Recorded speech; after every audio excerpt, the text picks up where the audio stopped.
Alright, well this is it. We made it. Last episode of Bioshock. This is gonna be a hellishly long 40-minute episode. I've tried very hard to keep every one of these episodes below 30 minutes. But just because this is the last episode and this is everything, there's like ending credit stuff to deal with and a lot of things that just end up padding the length out.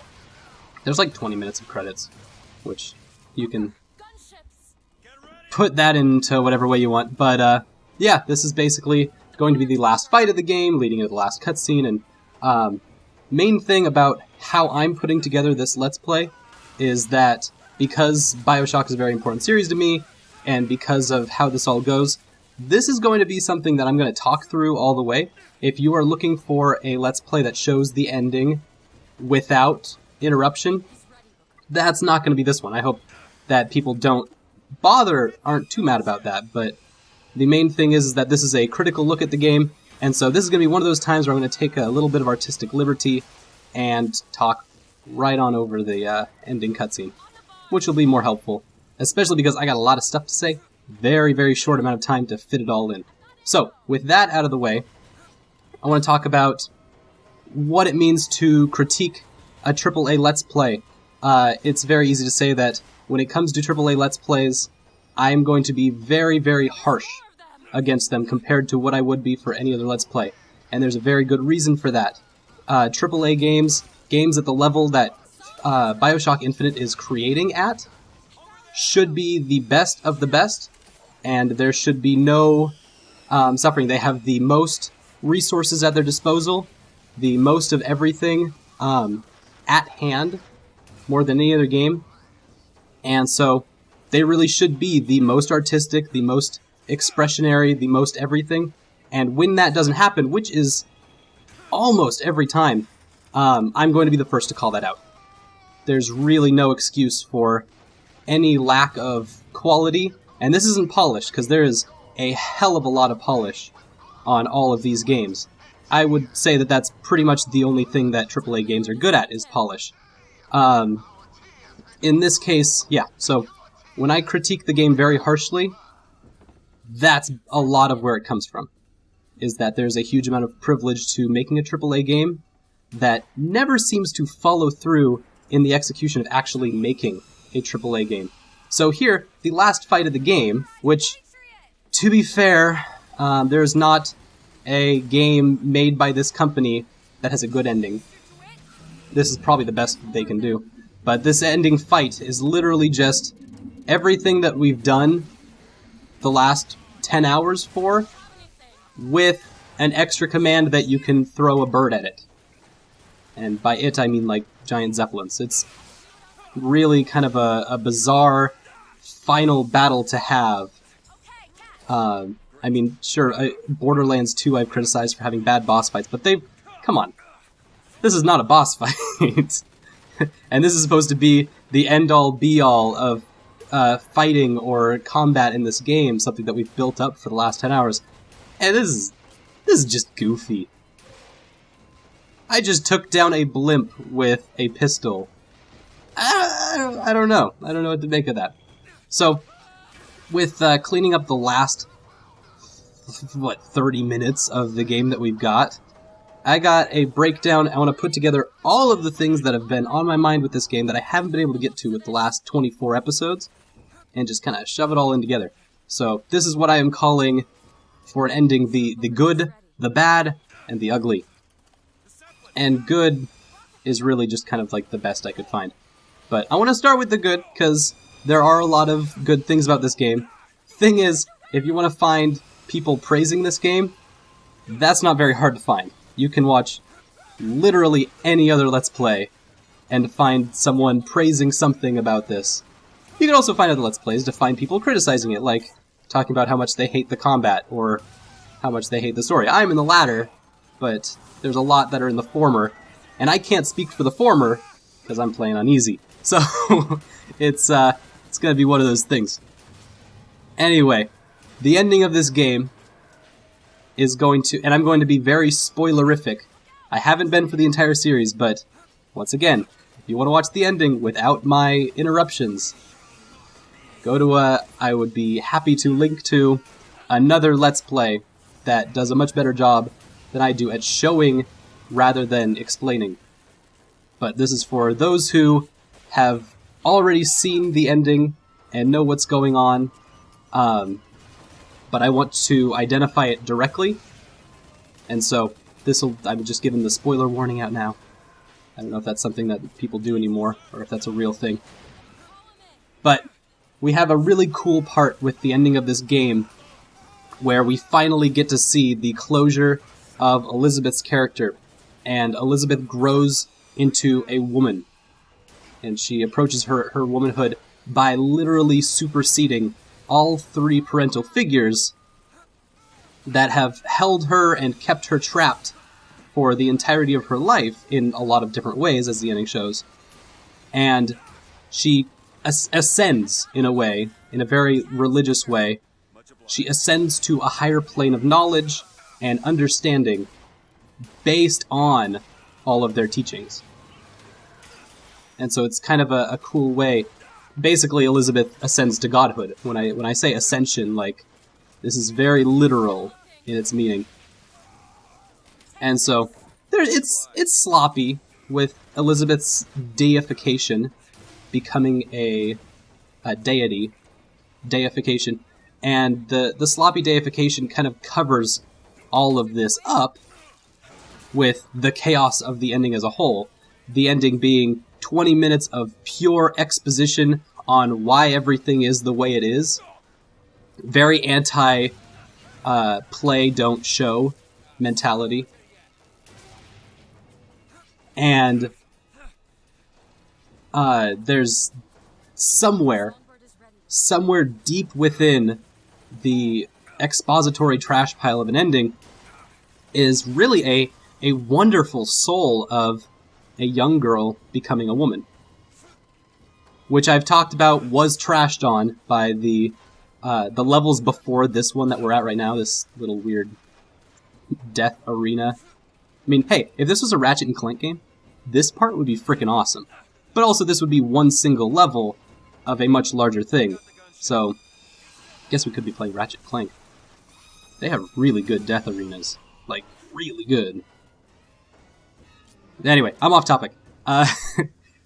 So, Elizabeth really does become a woman in a beautiful way by the end of the game. Most importantly, by killing all of her parents, which has a lot of Freudian analogy to it. But that's probably not the most helpful way to look at it. So, Claire Thorne, who is a good friend of mine, she's on Twitter at life_as_clarity. She tweeted this at me, and it really hit hard. So we're right now looking at the destroyed tower, and now that the tower is destroyed, apparently we can. Well, yeah. So we're gonna destroy the siphon, and that will send all of the events of her becoming a god into being, because the siphon can no longer limit her. Which is kind of weird, because we had the future Elizabeth, who apparently the tower just was never destroyed by anything over 40 years. I know. I guess the weird thing is that destroying a statue just fixes everything. It's kind of a weird Band-Aid approach to story solving. Anyway, so coming back, Claire Thorne, she writes a very, very clever and beautiful way to analyze the ending. And that's where a lot of this comes from. So, she tweets, "We killed the ruthless," and that's Songbird, as we are going to see literally right now. "We kill the broken," which is Booker, the broken father, and we kill the cruel, Comstock, and ascend to becoming our own gods by destroying the godlike dictator in our lives, or Elizabeth's lives. Elizabeth, I'm sorry.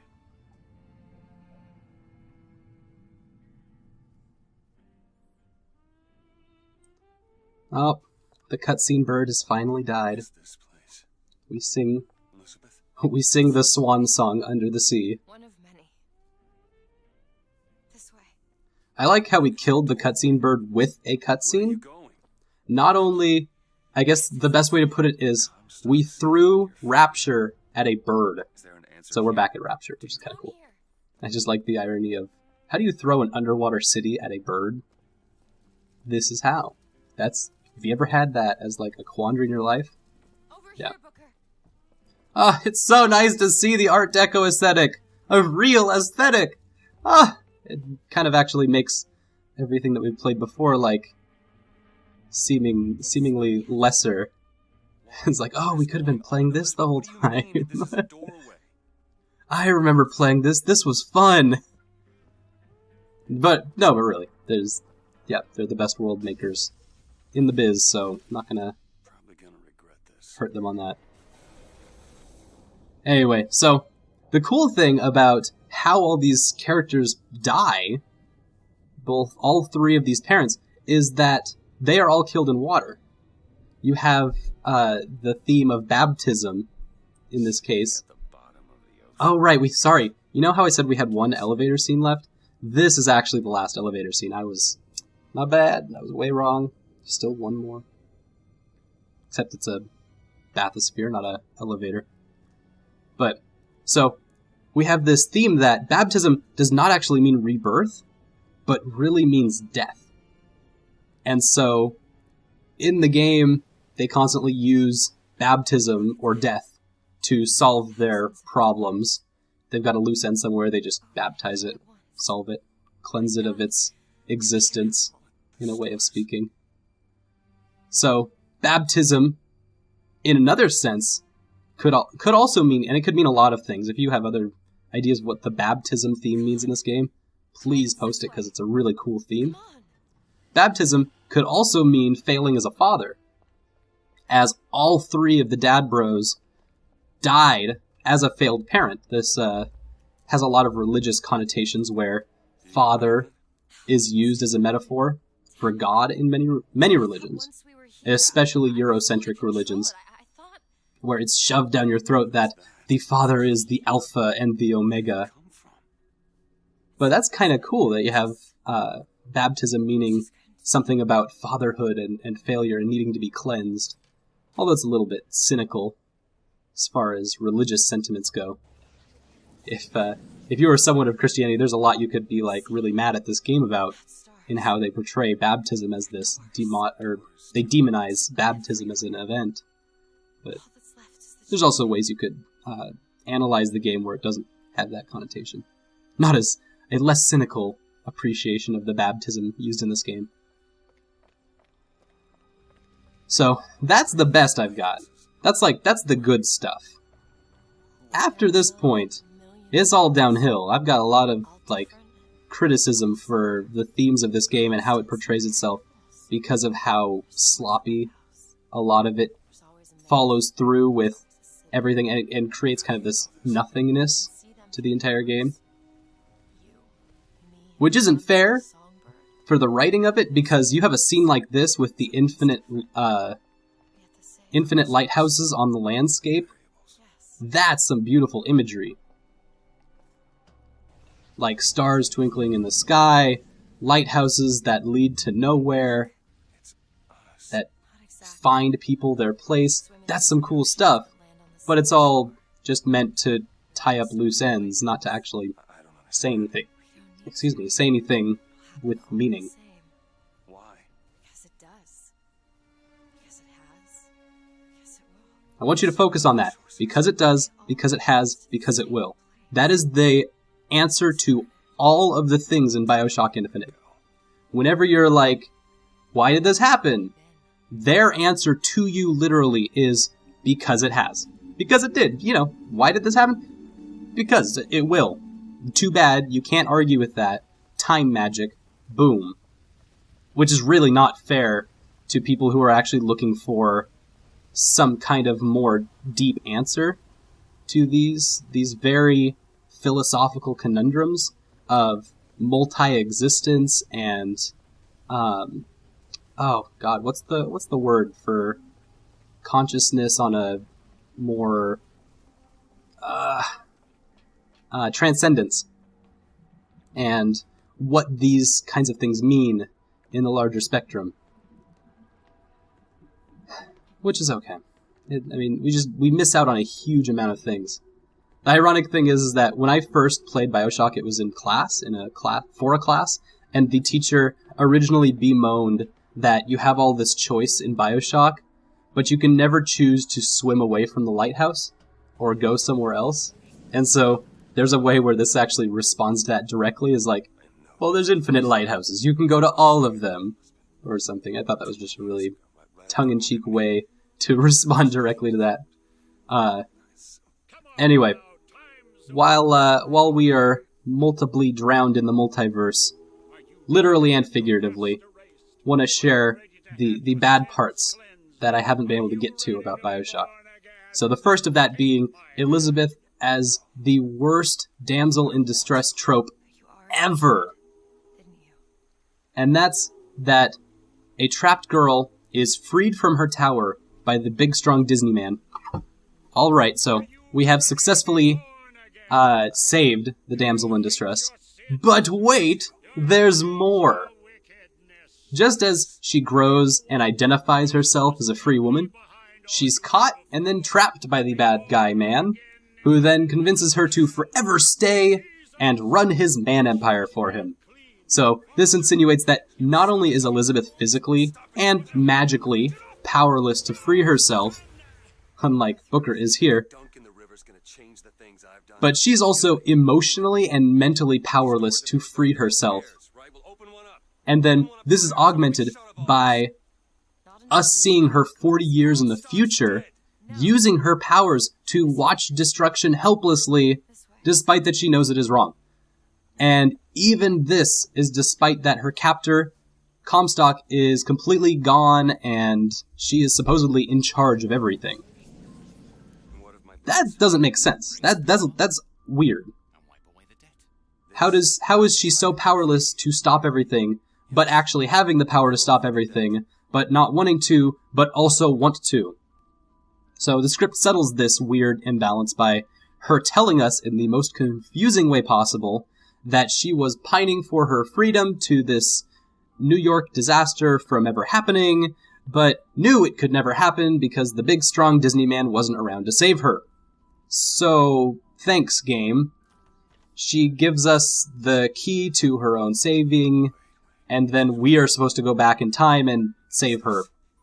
So, women are not only powerless without a man in their life, they are powerless and have absolutely no agency for all time and space without any type of father figure in their life. Even if they can control space and time itself. So that, yeah, I guess I would call that, like, the heteronormativity infinite. Just in how grand the scope of all of this is. It just boggles my mind. It's completely nuts. And it just says awful things about what it means to be a woman who needs help. Unfortunately, the best way we can explain this terribly cliche writing, and probably the most interesting way, is that there's a point where the writer seems to have major daddy complex. And it's totally squelching through the entire father-child Freudian disaster piece that we're walking through. They're so focused on this girl. They're so focused on this baby and being dads and what the hell? Really, guys? There's way more that we could be looking at than dudes and daughters and dads. Like, come on. We're in the multiverse now. Let's talk about, like, consciousness and what it means to be human and, like, I mean, you seem like you're limiting yourself here. So, looking at the enormous wealth of the best analyses, critiques, reviews, especially Liz Ryerson's piece that's about Bioshock, it is really clear that the most powerful thing that Bioshock has provided critics, designers, and the gaming community at large is that going forward from today, a game is only as powerful as how successful it is with following through on the intentionality of its creators.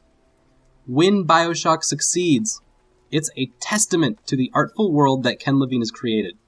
And then when it fails, it is once again a testament to Ken Levine's pandering and privileged identity and to the overbearing weight of the industry at large. It can really show how limiting the game industry is for pushing artistic expression if this is the best we are going to get. And when you look at it and how this was hyped up and how all of the marketing went around this game was literally supposed to be the best you are going to get for some time. Because for the longest time, Bioshock was the best that we had. Until indie games did much more amazing things in a much smaller space. I take your pinky! Freedom! Man, that pinky is gonna be pissed. Bet that didn't even hurt at all. Or maybe it did. I don't think so.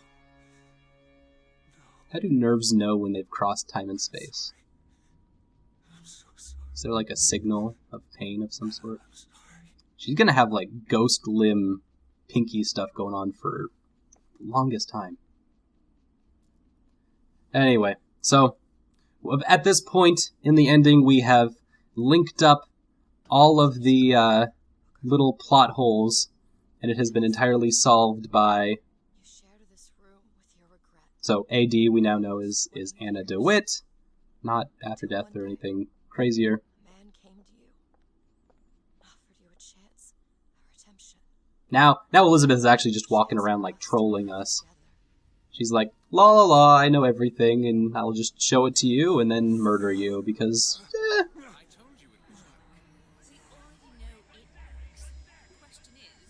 And then Booker DeWitt just randomly falls over and gets up and is like, oh, this is just what's happening now. You suppose he branded himself as some sort of penance? Don't see the point. What's done is done. It's like she's never seen a tattoo before. I suppose the brand Booker is DeWitt's just a cool dude. as he is ours.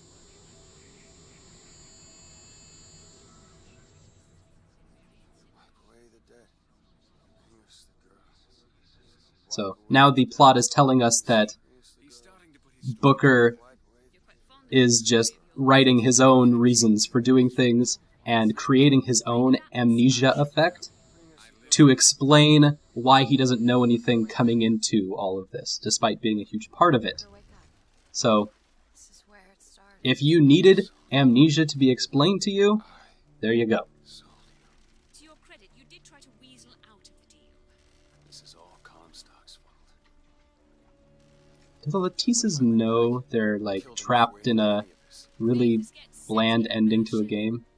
How would one know how far back to go? I like to think they're just screwing with the ending of the game. I'll smother this son of a bitch in his crib. There you go, Booker. That's thinking. You're really thinking hard about all this stuff, aren't you? Kind of frustrating how much of a dumb guy Booker plays.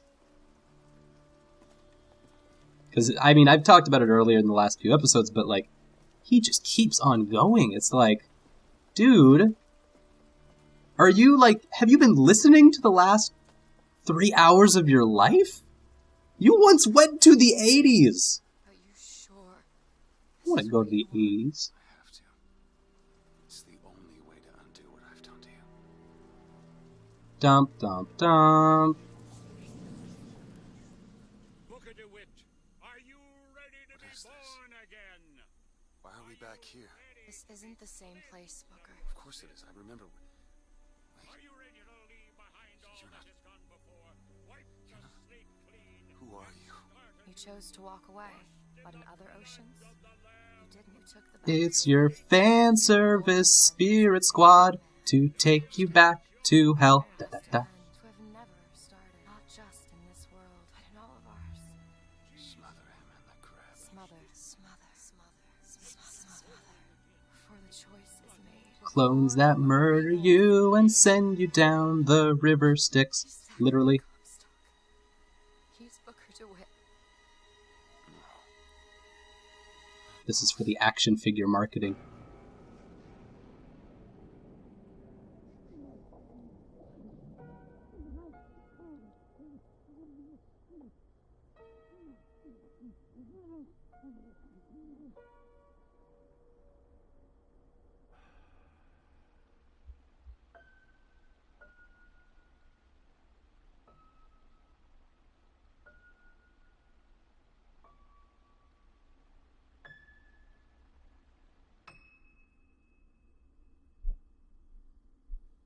And that's the end of the game. That's Bioshock Infinite.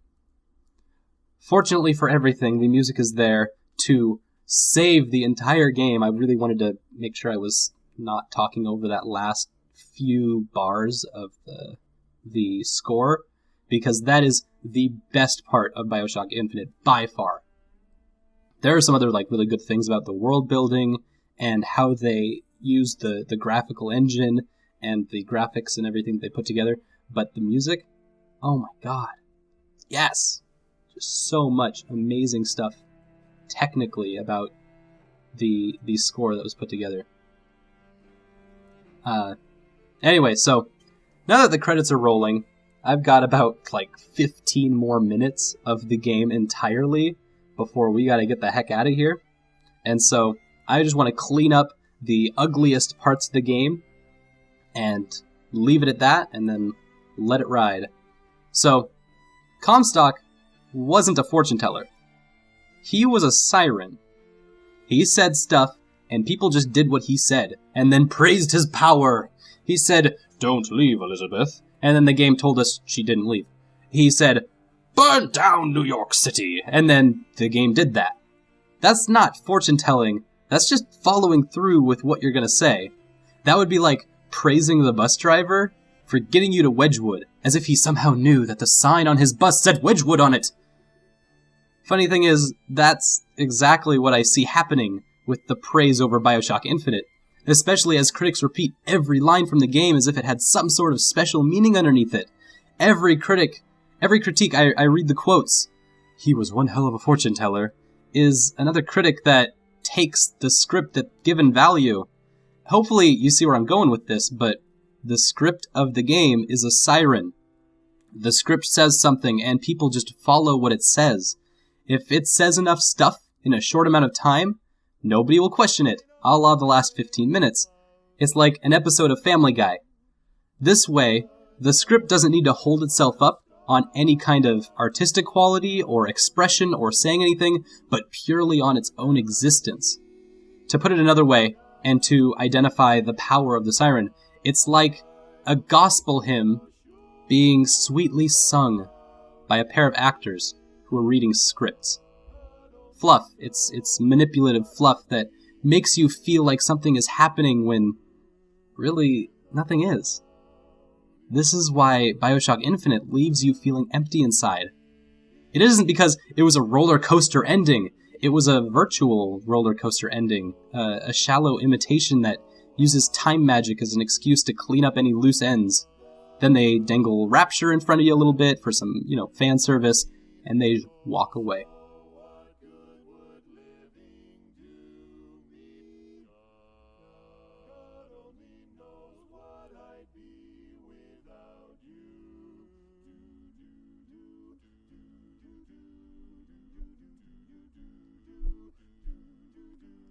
I don't feel like Bioshock Infinite respected me as a player, so I have no reason to respect it as a game, and I give this game my full attention, and all the game has for me in return is Bioshock exists in an infinite multiverse. Elizabeth is free because of time portals, and she's a demigod. And then everybody died. The end. Oh, also, blah blah blah, obligatory linking between Infinite and the good Bioshock. More of that fan service. Check all the boxes. But the game's over now, and it's all the multiverse, so whatever. You could have saved a lot more time by just saying, it was all just a dream. We know that AAA game makers only care about their bottom line, which is not really true. And so they use entertainment in a lot of ways to placate gamers into thinking something has value. However, I foolishly thought that Bioshock Infinite would be different. I guess I was wrong, and the circle will be unbroken. I mean, until we rise to challenge it and break the circle, we can't blindly assume that a better home is waiting in the sky, because it isn't. And this is my admission that I have lost my faith, the appalling level of manipulation contained in Bioshock Infinite, all the way to the cheesy mid-credits sing-along that's coming up, marks the end of me analyzing and reviewing AAA games to the maximum of my capacity, like I have with this game, and like I have with the other games on my channel, until they can prove to be something other than manipulative Bioshock. It really has been very, very faith-shaking in AAA games.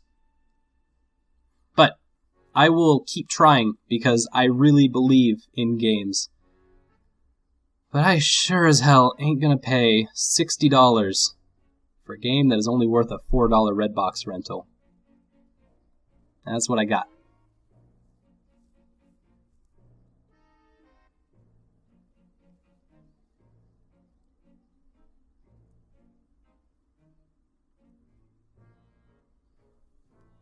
So, I've said essentially the worst I could possibly say about Bioshock Infinite, but I also want to be fair. For me, game critique is like dark chocolate. It is this delicious, small morsel of a much greater thing, of maybe the candydom in general, the Candy Kingdom. But it's bitter and it's beautiful for that. But that does not mean that it is entirely a Sour Patch Kid. This is, for me, Bioshock Infinite was wonderful to be able to play through, and it was a great time being able to analyze it for the most part. But I want to be very clear that I'm really crying out for games to take themselves as a medium more seriously, and for the AAA people who are supposed to be leading everything, because they have the resources to do so. They have entirely more resources than I do when I make a game. But these games really don't do anything, and they don't say anything, and they don't have any pride in saying anything. I mean, I remember that Ken Levine said that this was supposed to be like a, what is it called? Not a litmus test, but one of those ink blot test for your own politics to lean on it. It's like, dude, you're the creator of this. Have some guts, man. Put a spine into it. But that's what we get out of it. So that's why in the end you just get a bunch of nothing. It doesn't say anything about the greater world that we're living in, or what it means to experience life in I guess in this case, a first-person shooter, or and the weird thing is that the original Bioshock did that. It was like, how does it work when you're not in control of something, but you are? What does consciousness mean at a very individual level if you never had consciousness or free will to begin with? That was some telling stuff. And they also did it with a lot of other the Art Deco theme, and the, what is it called? The themes of transhumanism, and some other very big questions that are very of the time, and that transcend time, and you can go back and play Bioshock and really grab something from it. This could have been any other game. That's really a bummer. And so, it really, when I say that it shook my faith, it means, like, we've got The Last of Us coming up, if you want to date this Let's Play in a very specific way. Last of Us is coming up, and I think, what is it called? Watch Dogs? Or, I don't remember what it's called. But another one that's supposed to be, like, the big AAA game. These are new IPs that are coming out, but it's like, I don't even know if I could trust that. Because if Bioshock I can play without it, like, informing me of anything in a greater way, why should I expect these other games to do that? And so, it's tough out there. In the meantime, though, until my faith is restored and I have taken a step away from the Bioshock Infinites, because this has been like 3 months of my life, in a weird way. And that's mostly because school's been in the way. But, sorry, personal life. This has been like the last 3 months of my life, and once I step away from it, I'm probably going to do so by playing a lot of free indie games on my channel, and playing a lot of older games, just to get away from it. But that'll be a nice way to do it. Anyway, now that we're at the cheesy, goofy little music video that's supposed to like placate you in a romantic way, even though it's very, very strange. I don't really know what they're trying to set up with this, but it's like more of that weird fan servicey stuff, but not in the cool end of credits way that you get from like Iron Man. I wish there was more to this, but that's okay. It's just some in-studio home footage recording.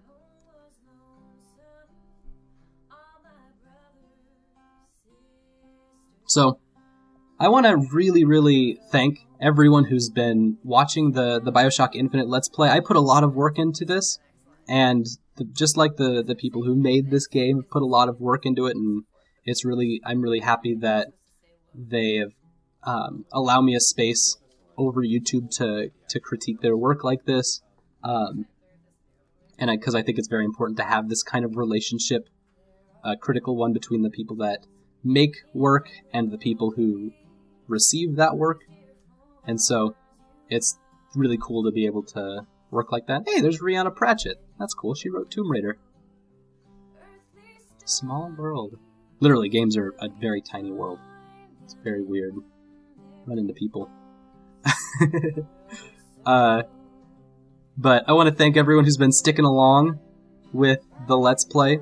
I'm just absolutely ecstatic at this point that I have been able to finish a Bioshock Let's Play. I did not finish my first one that I did with the professionalists, and that has always haunted me, because I had 8 episodes of a really, like, cool thing going, and it was part of my, like, first runs of what I do on this channel, which is that kind of, like, dense critique stuff.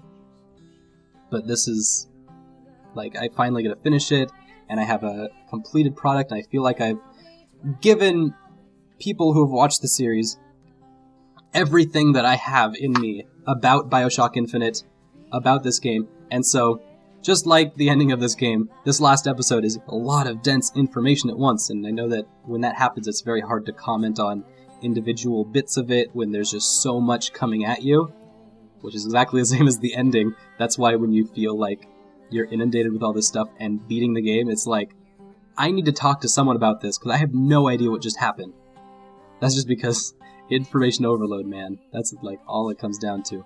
So I guess my ending episode Let's Play thing is actually mirroring that a whole lot. That's kind of funny. Never thought about that. Not, haven't thought about it that way. But, yeah, I want to thank you guys all for hanging on for it. I've gotten a lot of great feedback from people about the game itself. And if you have more things that I've missed within my critique of the game, please feel free to put it down. Make sure to catch me on this. If I don't have a whole bunch of reviews and critiques of Bioshock in the summary of this video, call me out on it, because I want to make sure that for people who are looking for more critique about Bioshock that is like very thoughtful and highbrow, and not strictly a review of the game, or just blind praise of it, which doesn't usually happen. I don't think I've really seen anything that are like blind praise of a game. That would be kind of weird, but usually everyone has at least some bit of critique to add to this, and so that's really cool. That's why I totally believe in having a lot of Let's Plays of a single game, because every Let's Player adds a lot to the experience of playing the game, which is why I love the art of Let's Playing so much.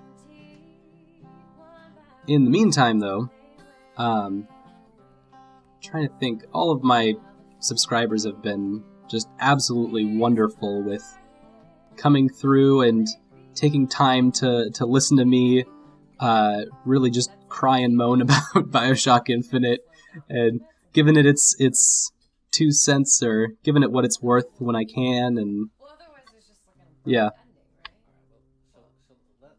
What I want to do, you guys are really good. What I want to do is make it what ain't worse. I want to take the tempo down a little bit if we can, and sort of start by finding like Booker. If you could just be sort of like. I really like. That's Ken Levine right there, giving the actors some tips on how to do this weird song part that randomly happens in the game. And he's like, "Can you guys make it just a little worse? Because it's just too good right now. Should be like this kind of thrown together haphazard in out of nowhere thing." But cute stuff all around. And fade to black. So, thank you guys so much, everyone. I don't even need to put anyone out in specifically. This has been Solon for Rainy Day Let's Play, and that's Bioshock Infinite.